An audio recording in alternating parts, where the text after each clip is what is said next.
capítulo de número 37. Ezequiel, capítulo de número 37.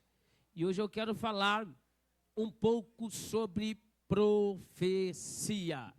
Hoje nós vamos aprender um pouco sobre Você sabia que você é um profeta ou uma profetisa de Deus?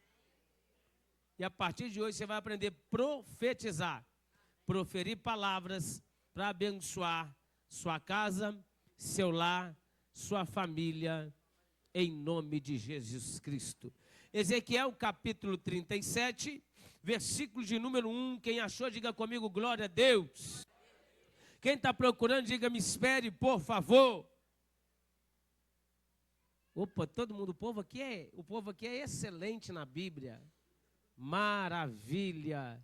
Ezequiel capítulo 37, verso de número 1. Todos encontraram? Glória a Deus. Queridos, eu queria que vocês prestassem bastante atenção naquilo que vai ser ministrado aqui, porque eu tenho certeza de que Deus vai fazer no nosso meio. Amém? Quem aqui já pegou avião? Quem não andou de avião ainda, levanta a mão. Se prepara, viu? Deus vai te fazer andar nas alturas. Quando você entra dentro do avião e o avião vai decolar, o piloto do avião diz assim, coloca o seu telefone no modo avião, porque vamos decolar. Amém?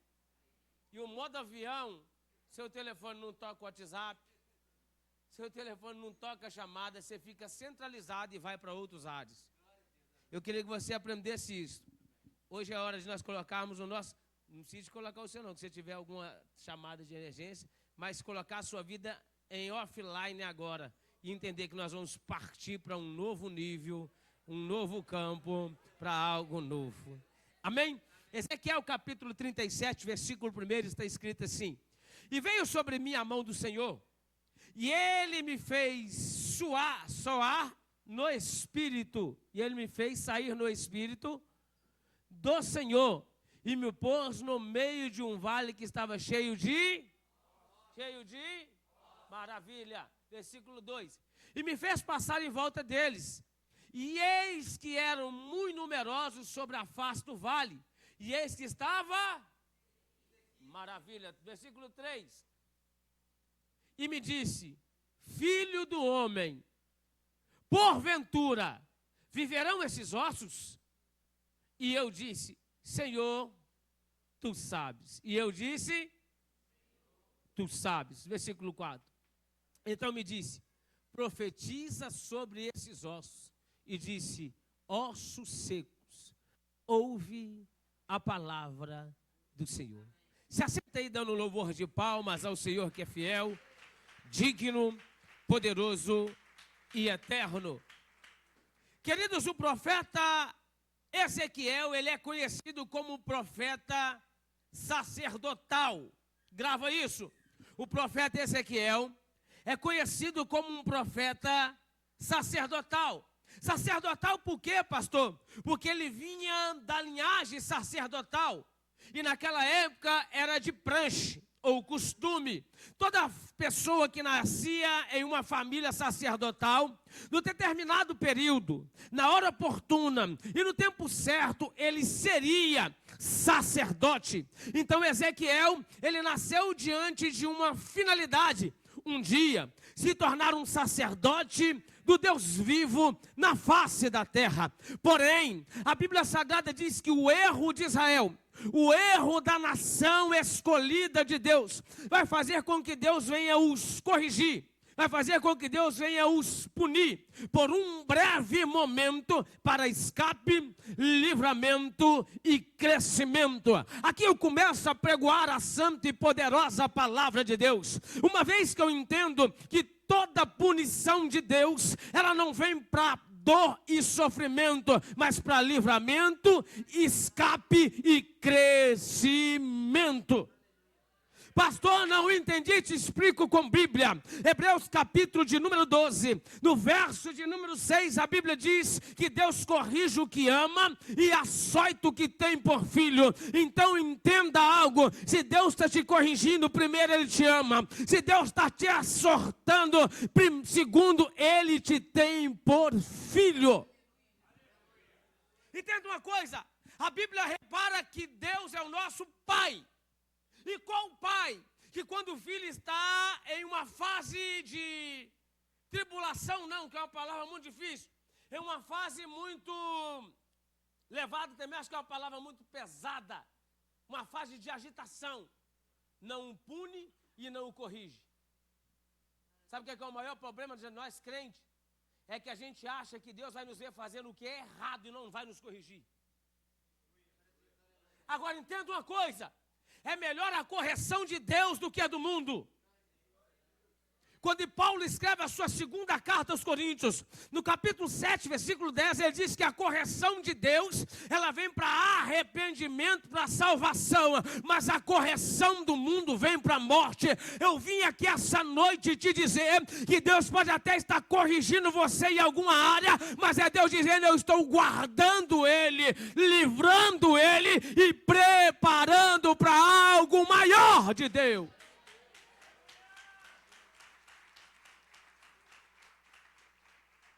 Quando eu leio o livro de Jeremias, que é o profeta que profetiza cerca de 150 anos, ou melhor, o profeta que profetiza cerca de alguns anos antes do exílio e o cativeiro babilônico.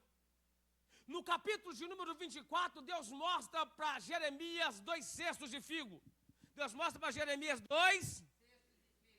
Agora a Bíblia diz que um era bom, outro ruim. Uma vez que Deus é tão poderoso e tão com a mente sã, que ele nunca deixa o juízo chegar na terra, sem antes separar o que é bom e o ruim. Pastor, não estou te entendendo. É Deus dizendo assim, quando Deus te aparta de algumas pessoas, Ele está dizendo assim, estou te livrando da morte e da sepultura. Porque o capítulo 24 de Jeremias, a Bíblia diz que os figos bons foram os que foram levados para o cativeiro. Agora presta atenção, se é bom, então por que Deus corrige? Deus só corrige porque Ele vê qualidade e característica em você para ser utilizada lá na frente. Então o povo de Deus vai estar cativo por causa do cuidado, preso por causa da proteção. Afinal, vou dizer para vocês uma coisa aqui. Alguns podem não concordar, mas a Bíblia diz isso. Nem todos entendem. Cadeia não é lugar de morte. Vou repetir. Cadeia não é lugar de morte. O sistema prisional brasileiro, ele tem o dever de ressocializar o indivíduo. Então, quando Deus permite alguém ir para dentro do cárcere, Ele está dizendo assim, pode até ter ido um ladrão, um traficante ou qualquer coisa que seja, mas eu quero tirar ele de lá transformado. O nosso maior problema é que às vezes a gente chora quando Deus conduz alguns daqueles que nós amamos para um lugar desse. Mas nós não entendemos que Deus está dizendo, além de guardar, eu estou transformando a mente e o coração deles. Só que a Bíblia agora vai nos dizer que no meio do exílio, no meio do cativeiro, aparece um profeta chamado Ezequiel. O profeta sacerdote. O profeta sacerdote. Só que quando Ezequiel foi levado cativo para a Babilônia, automaticamente o sacerdócio acaba. Automaticamente o sacerdócio acaba. Eu posso conjecturar e imaginar que quando alguém vê Ezequiel preso e cativo na Babilônia, alguém está dizendo assim, esse nunca mais vai ser sacerdote, esse nunca mais vai exercer a função do pai. Mas o que eles não sabiam é que Deus mudou uma rota, mas não o destino. Pastor, não entendi. Deus mudou a rota, mas não mudou o destino. Porque, segundo a linhagem de um pai, Ezequiel seria sacerdote. Mas segundo o desejo de Deus, Ezequiel seria profeta. Pastor, não estou entendendo, eu vou te explicar. Talvez o seu pai queria que você fosse algo que ele queria, e Deus está dizendo assim, o meu sonho é maior do que o que você imagina. Vou explicar para você uma coisa e daqui a pouco você vai dar glória a Deus. As duas funções do Velho Testamento, sacerdote, aquele que recebe do homem entrega para Deus, e profeta, o que recebe de Deus entrega para o homem. Dá para você entender? Que o pai de Ezequiel queria que ele pegasse do homem e entregasse para Deus. Mas Deus estava dizendo assim, eu quero te entregar coisas grandes para você entregar para o homem. Talvez você está sentadinho aí, e quando você nasceu, os mais antigos, porque antigamente, algumas profissões que davam dinheiro, pedreiro, não é isso? Marceneiro, não é isso? Hoje dá, mas tem coisa que dá um pouquinho mais. E talvez o seu pai, quando você estava pequenininho, seu pai pensou assim, quando esse aqui crescer, vai ser o melhor pedreiro. Aí Deus olhou lá de cima dizendo assim, você é bobo. Enquanto você está querendo pedreiro, eu quero doutor. Demorou para sair o glória demais, né? E Deus olhando lá de cima e olhando assim, enquanto você está querendo pedreiro, eu estou querendo doutor. Sabe por quê? Porque Deus, Ele pode até nos tirar de uma rota que o Pai nos queria chegar. Mas a rota que Ele vai nos colocar é muito maior que imaginamos. Irmão, deixa eu te explicar para você uma coisa. Todo pai sonha que o filho vai chegar em um lugar grande. Só que Deus sonha muito além do nosso pai. Isaías capítulo de número 54, versículo de número 7, 6. Está escrito que assim como o céu é maior que a terra, os pensamentos do Senhor são maior que o nosso. Deixa eu explicar para você. Talvez você está pegando a sua criança no colo hoje e dizendo assim, quando crescer vai ser isso, vai ser aquilo. E meu Deus está dizendo assim, quando crescer vai ser muito maior do que você imagina. Vai ser muito maior do que você pensa. Deixa eu te explicar. Na Babilônia, o ministério sacerdotal de Ezequiel acaba. Mas começa o ministério profético de Deus. Posso explicar para você uma coisa? Talvez a crise que bateu na sua porta mudou seus planos, mudou teus objetivos, mudou teus sonhos. Mas a crise que bateu na tua porta mudou os planos de você para começar os planos de Deus na sua vida. Ele é mandaraçaio, uramandagandaravácia. Que dizia, se essa crise não batesse, você não teria esse pensamento. Há quem diga que a pandemia fez muitas pessoas parar de trabalhar para os outros, para trabalhar para ele mesmo. Uou!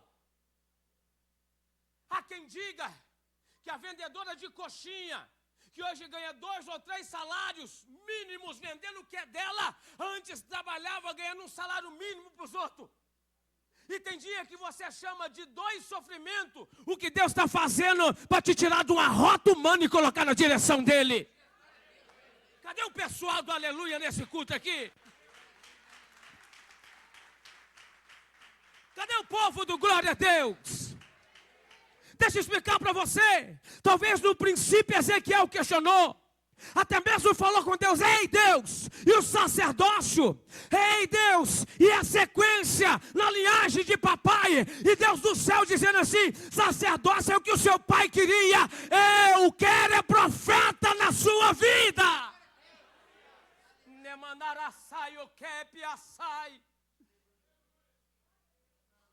Agora a Bíblia vai dizer que Deus pega ele em visão, porque até nos dias difíceis da sua vida Deus vai falar com você. Sabe por que sexta-feira nós estamos debaixo de uma campanha essa? Sono do justo. Sabe por que o adversário não quer que você dorme?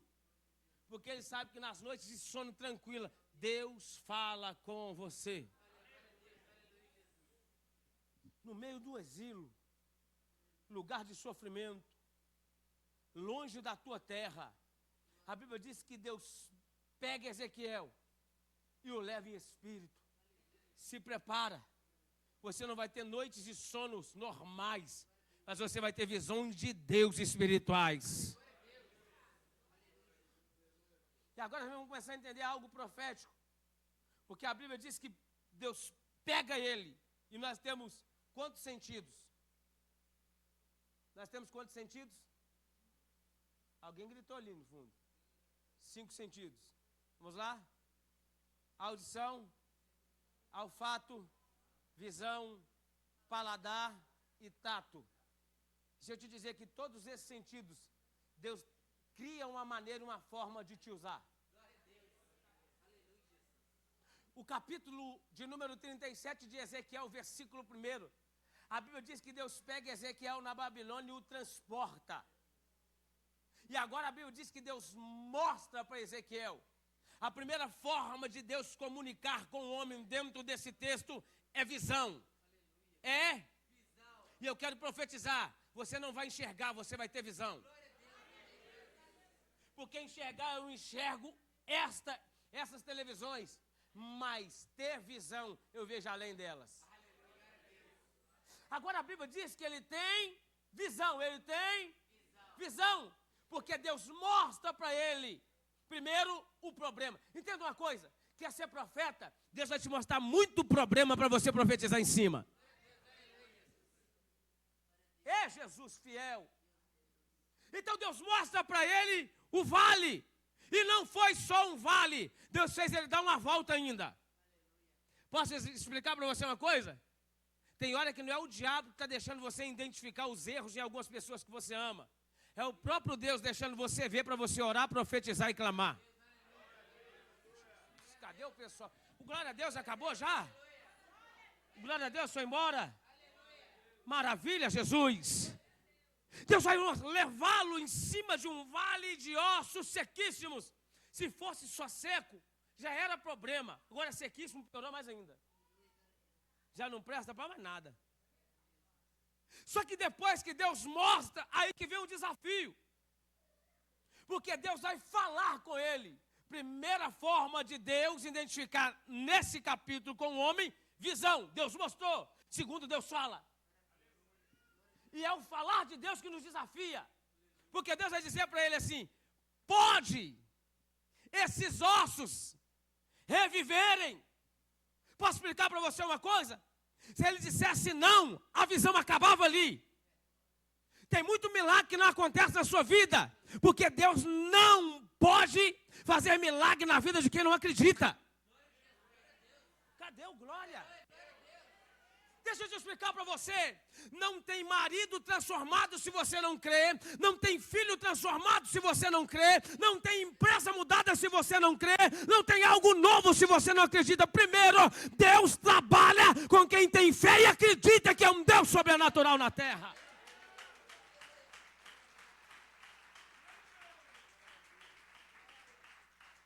Hebreus capítulo 11, versículo 6 diz que sem fé é impossível agradar a Deus. Sabe qual que é a coisa mais difícil que existe em um profeta? É você ver algo impossível e profetizar. Olha o que Deus está fazendo para aquele homem. Pode esses ossos reviverem. Sabe por que tem muita coisa que não muda na sua vida? Eu quero te ensinar a ser profeta aqui hoje. E profetiza. É porque tem coisa que nem você acredita que pode acontecer.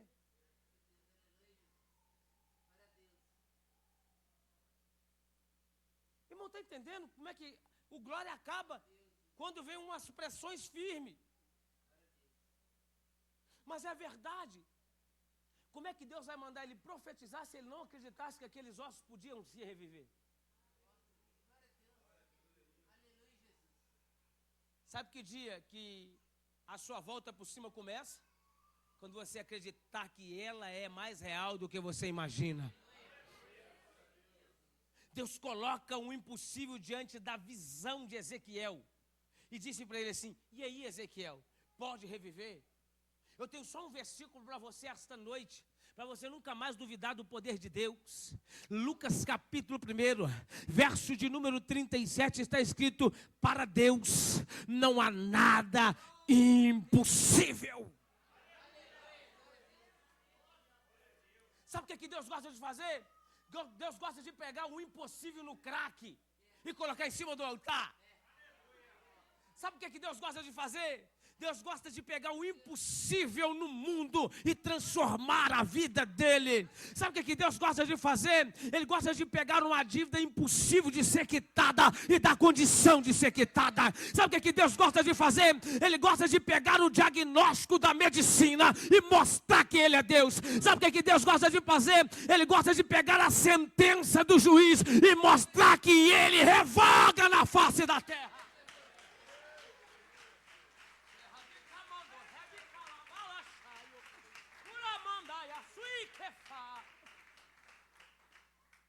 Ei, você tem que acreditar que a situação tem jeito. Olha a resposta do homem. Tu sabes. Se você olhar, a maioria das profecias do Velho Testamento, elas vêm com períodos que eu falo assim. Olha como é que Deus vai chamar Jeremias. Ei, Jeremias, levanta e vai à casa do oleiro. Por que Deus já não mostrou o oleiro de uma vez? Porque Deus, ele gosta de te conduzir a campo para te mostrar coisas grandes.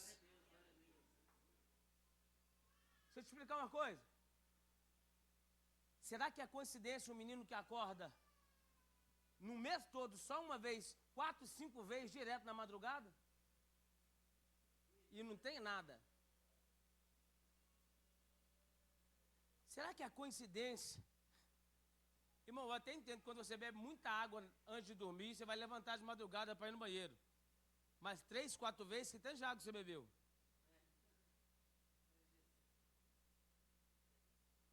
Porque Samuel não conhecia a voz de Deus.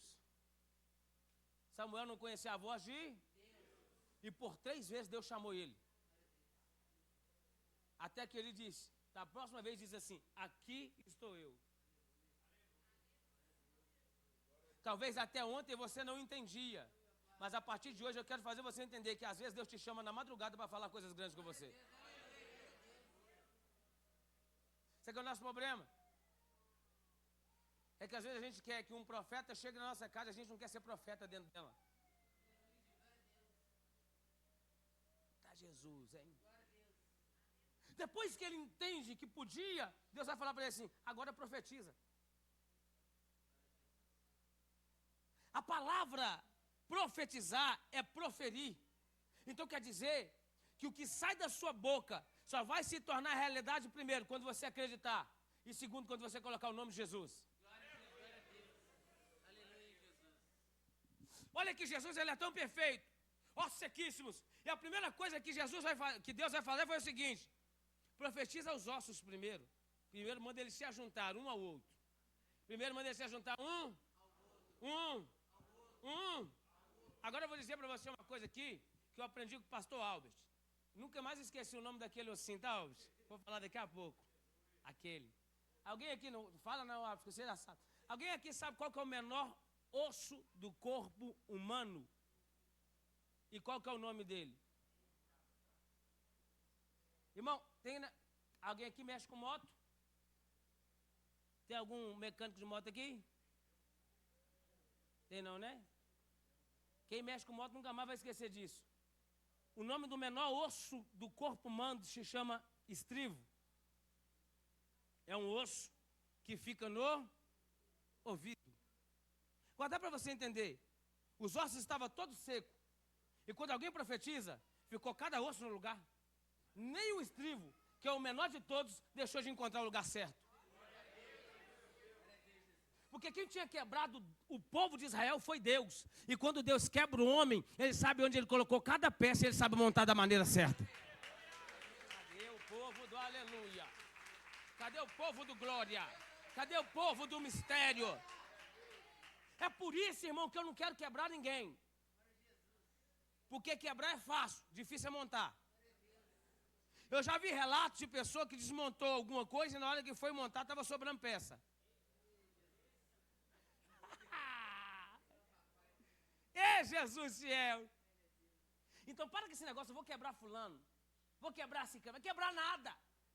Quero ver você montar ele depois. Porque meu papai quebra, mas ele sabe onde está cada peça e sabe montar de novo. Quando eu coloco na mão de papai o marido perturbado, ele quebra ele todo, mas monta de novo. Quando eu coloco na mão de papai o filho perturbado, ele quebra ele todo, mas transforma de novo. Quando eu coloco na mão de papai a vida toda torta, ele despedaça toda, mas ele põe no lugar de novo.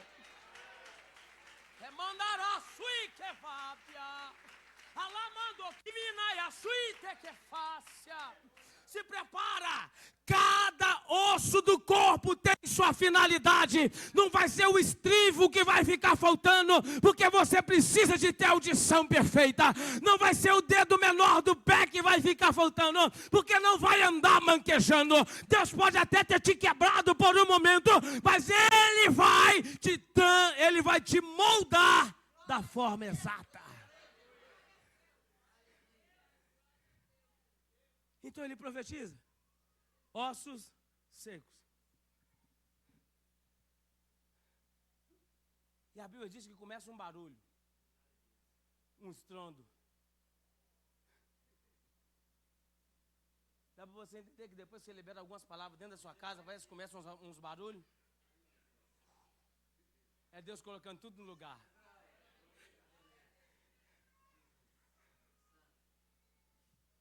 Você tem que aprender a lidar com as palavras que você profetiza.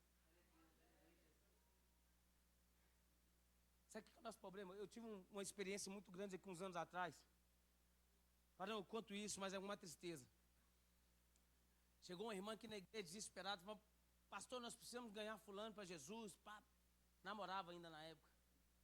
Ele: vamos embora. Partimos para a oração, abraçamos o rapaz, ganhamos o cara para Jesus e ele veio firme, batizou os dois, fez tudo direitinho. Depois que o cara batizou e veio para a igreja, não foi o diabo que tirou ele da igreja, foi a irmã. Está vendo como é que dói? Porque às vezes a gente quer alguém transformado, mas a gente não quer se preparar para andar com essa pessoa. Sabe por quê? Novo convertido é danado. Segunda-feira da oração, está no culto. Terça profética, está no culto.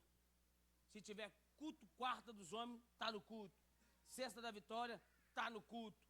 Domingo da família, está no culto. Aí tem hora que a gente quer uma transformação e quando Deus transforma, a gente diz assim: não é desse jeito que eu queria.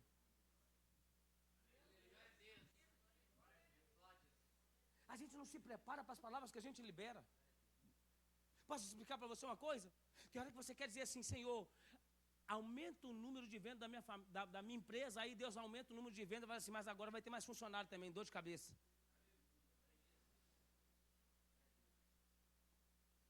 Senhor, eu quero uma promoção lá no serviço. Tudo bem, enquanto você estava só sentado na cadeira, digitando no computador é uma coisa, agora na gerência você tem que segurar a B.O. dos outros. Tá. São as palavras que nós proferimos e liberamos. Agora deixa eu te explicar. Uma vez que você libera, Deus começa a trabalhar. Agora profetiza os nervos. Porque osso sem nervo é uma coisa. Aí Deus começa a colocar os nervos. Profetiza a pele. E a pele vem por cima. E nós já estamos caminhando para o final.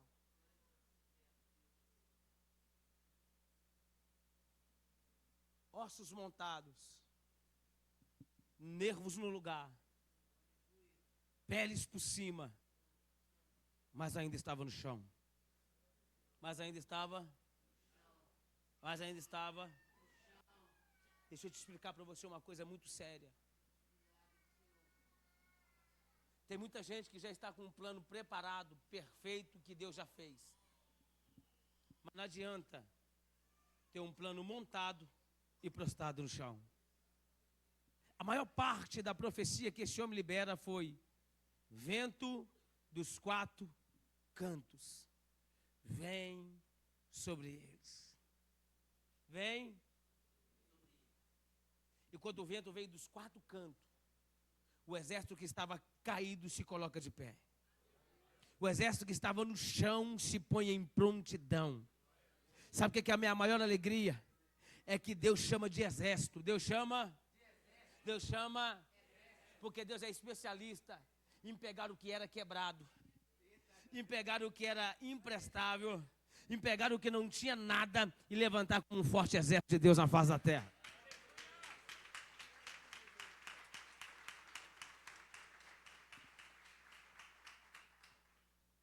Você sabe por que existe terça profética? Para alguns a terça profética só vem maluco. Eu nunca vi crente normal. É porque Deus viu em cada um de vocês uma característica sobrenatural para impactar para saquear o inferno e povoar o céu. Presta atenção numa coisa, deixa eu te explicar. Antigamente eu tinha uma facilidade de pegar algumas coisas dos outros, nem era emprestado, não devolvia não. Antigamente, já estou liberto. Aí Deus está dizendo assim, essa facilidade que você tem para pegar a coisa dos outros, eu vou usar para ganhar almas do inferno. Uou! Isso é visão profética. É quando você vê o homem que tem coragem de ficar numa boca de fumo vendendo droga. Falar a verdade aqui agora. Nem sei se pode falar desse tom, mas tudo bem, já falei e já era. Correndo da polícia. Aí Deus está dizendo assim, filho, a coragem que você tem para fazer isso aí, eu quero que você use na minha presença para saquear o inferno e povoar o céu. Aí o problema é que é o seguinte, é que quando Deus pega o elemento lá no mundo e traz para aqui, alguém faz biquinho e vira o rosto. Alguém faz biquinho e vira o rosto. Mas o problema, meu querido, é que às vezes a gente usa uma disposição que a gente tem do lado errado. Só que papai quebra e depois monta como um exército grande. Olha aqui para você ver uma coisa, toda palavra é inspirada para nos motivar. É inspirada para nos motivar. Quando eu vejo uma palavra como essa, eu me alegro. Por dois objetivos. Primeiro, quando eu entendo que o diabo pensou e ia mudar a rota, Deus está fazendo uma trajetória nova. Talvez você entrou aqui com os mesmos princípios de Ezequiel. O acontecimento ou ocorrido na trajetória da sua vida mudou o seu plano ou o plano dos seus pais. Mas Deus está dizendo assim, eu permiti mudar os planos dos pais e os seus, para começar o meu.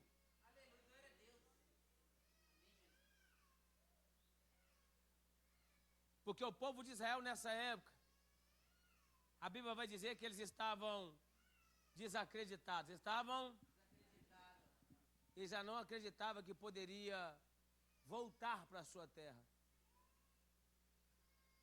E só existe uma forma, escuta isso aqui, para você nunca mais arredar o pé da igreja.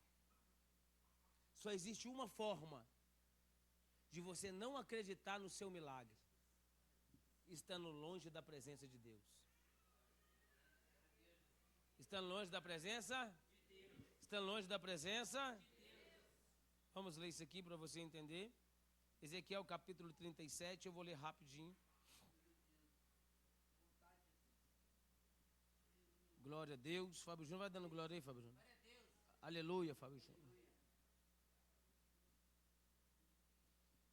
Ezequiel capítulo 37. Olha o versículo de número 12.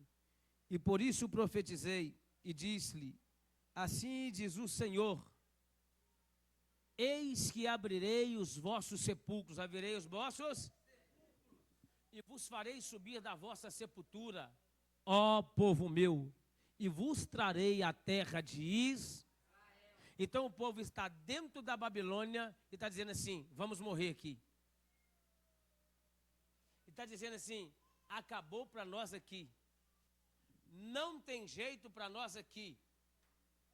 Só que existia um outro profeta lá dentro. Um outro profeta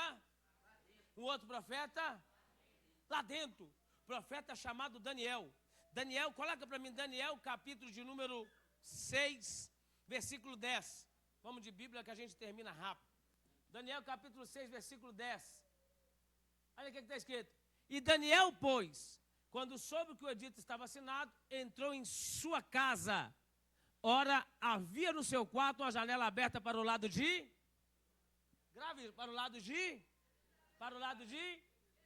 E 3 vezes ao dia orava de joelhos e dava graças diante do seu Deus, como também antes costumava. Glória a Deus. 1 Reis, capítulo 7, versículo 46. Vamos para a Bíblia? Está atento aí, sonoplasta? Glória a Deus. Desce.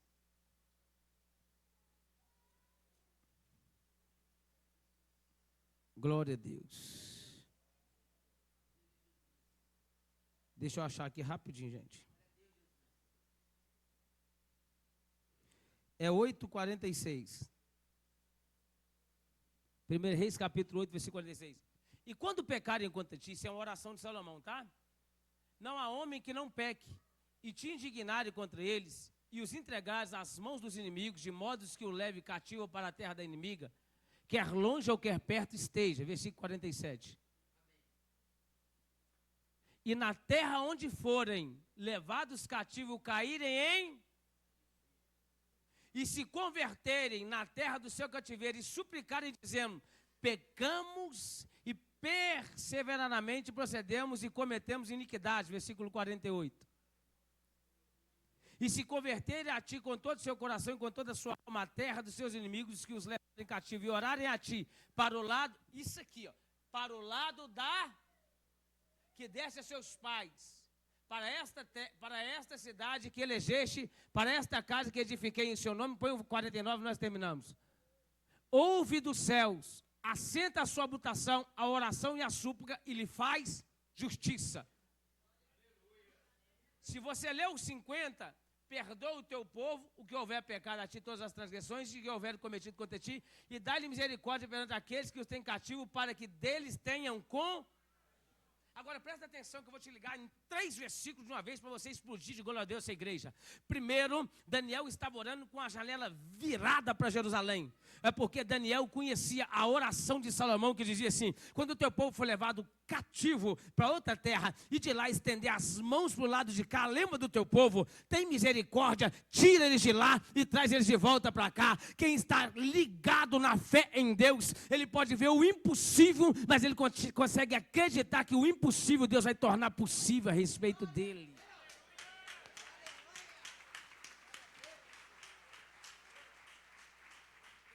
Deixa eu te explicar rapidinho para você entender.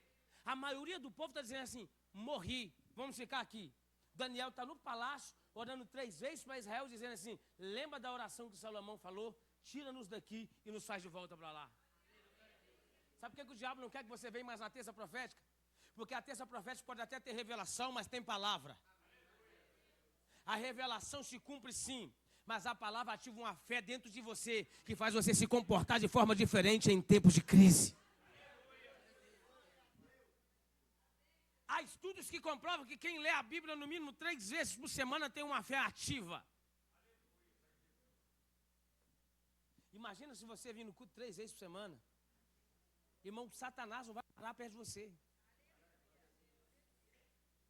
De tanta palavra que você vai ouvir, e uma fé tão ativada.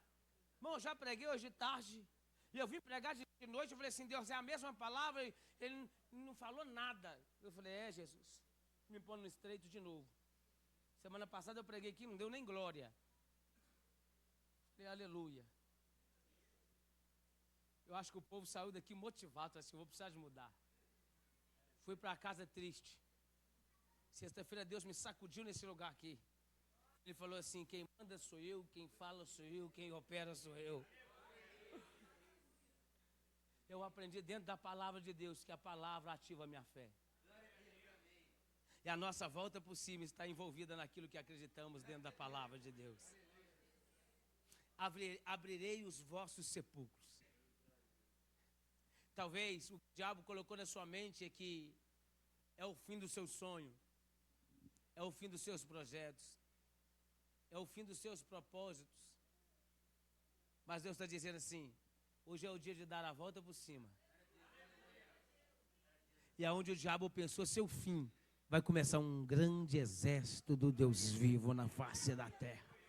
Será que alguém pode aplaudir o Senhor Jesus Cristo aí?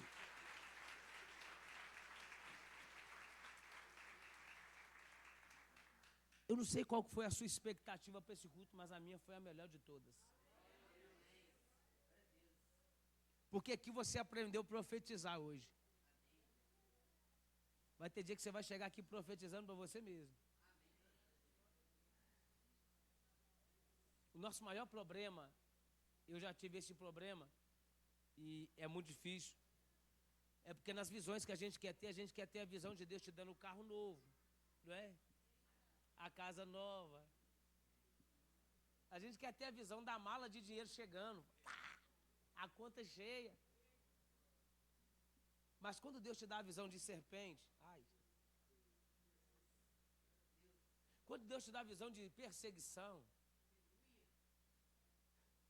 porque quem é inteligente aqui, antes da perseguição chegar, Deus mostra. Aí quem é inteligente se prepara, porque ela bate, não faz a encosca. A igreja de hoje ela tem que ser como a igreja antigamente. O povo não conhecia tanto como nós conhecemos hoje. Mas o povo orava muito mais que nós. O povo que chamava Jesus de Jesus, quando abria a boca, parece que o céu abria e descia na terra. Sabe por quê? Porque o maior trunfo do adversário é te pegar de surpresa. O maior trunfo do adversário é te pegar, porque todo mundo que é pego desprevenido, ele toma um baque. Não é? Mas quando você está preparado, a pancada pode ser forte, mas ela não te baqueia. Eu quero te fazer entender que a partir de hoje, Deus vai te fazer dar a volta por cima, irmãos. Com certeza, eu não tenho dúvida disso. Mas a nossa vida, ela é feita disso. A nossa vida, ela é feita disso. A gente dá a volta por cima hoje, amanhã o diabo tenta de outro lado, a gente tem que fazer uma coisa ou outra e a gente vai trabalhando. Crente que não tem problema não é crente. Na verdade, não existe pessoa que não tem problema. Hoje em dia, toda pessoa que você conversa está com um problema. Não é? Mas eu quero fazer você entender só isso. A sua volta por cima está dependendo mais de você do que qualquer outra pessoa. Do que qualquer outra. Você sabia que Deus trabalha duas coisas e nós terminamos. Deus e o diabo, eles trabalham com as nossas palavras. Trabalham com? O diabo, quando ele ouve uma palavra negativa sua, ele colhe e vai agir em cima dela. Deus, quando vê uma palavra profética sua, ele recebe e vai trabalhar com ela. E agora? Vai chegar em casa e ainda vai proferir o mal? Ou vai quebrar as maldições decretando que o bem já entrou com você lá dentro? Não olhe para a adversidade que você está vivendo como um impossível. Porque hoje pode ser o dia que Deus vai te mandar profetizar em cima disso. E o ato de profetizar vai fazer Deus fazer dos céus um milagre sobrenatural na face da terra. Porque a palavra quem libera sou eu, mas o transformar quem faz é Deus. Amém? Se coloca de pé. Vamos fazer mais o Te Adorar? Te adorar é o que sustenta a mim de pé. Maravilha. Nós somos casa debaixo de uma graça. Prepara só os 2 vídeos aí que nós vamos embora. Quem quer ir embora aqui, diga glória a Deus. Opa, saiu um glória. Aleluia. Levanta sua mão lá em cima. Eu tenho certeza que o ato dessa adoração, ela vai fazer você dar a volta por cima.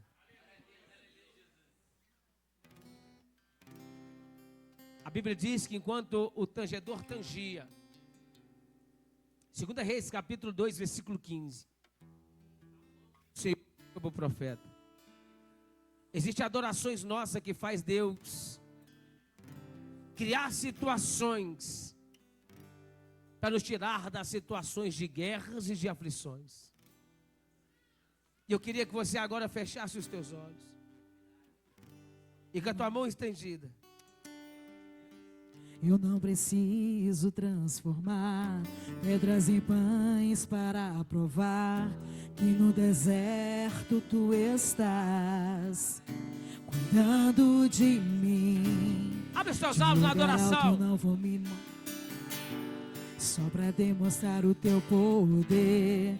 Eu não preciso ver fenômenos para crer em ti. Não troco nossa comunhão pelo prazer de conquistar palácios, riquezas. Como um deserto isso vai passar. Por isso resistindo estou. E quando as minhas forças se esgotar, teu anjo vai alimentar. E te adorar é o que sustenta-me de pé. Não vou perder a guerra, te louvar. As tentações é mais que estratégias.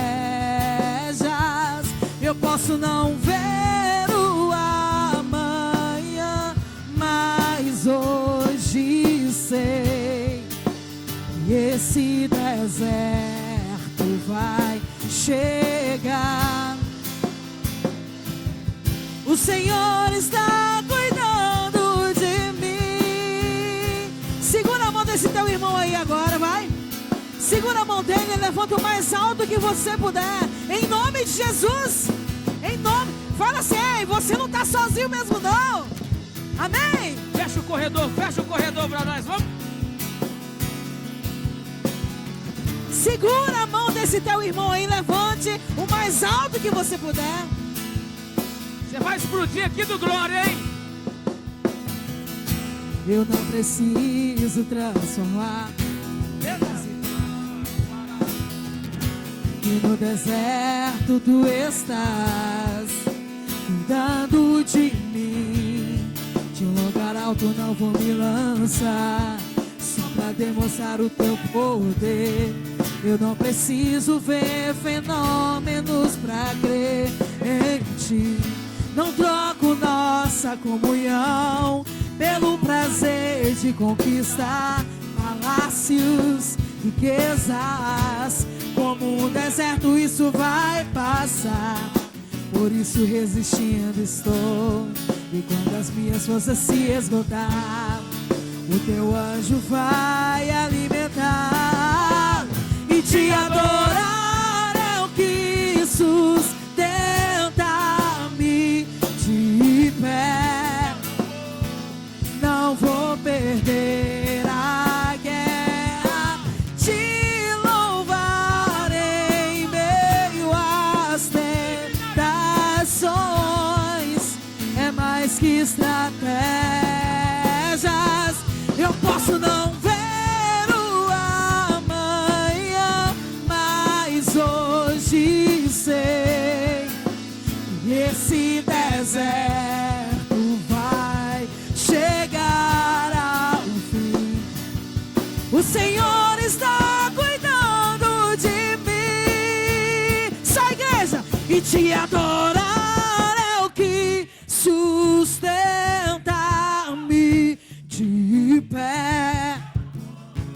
Não vou perder a guerra, te louvar em meio às tentações. É mais que estratégias. Eu posso não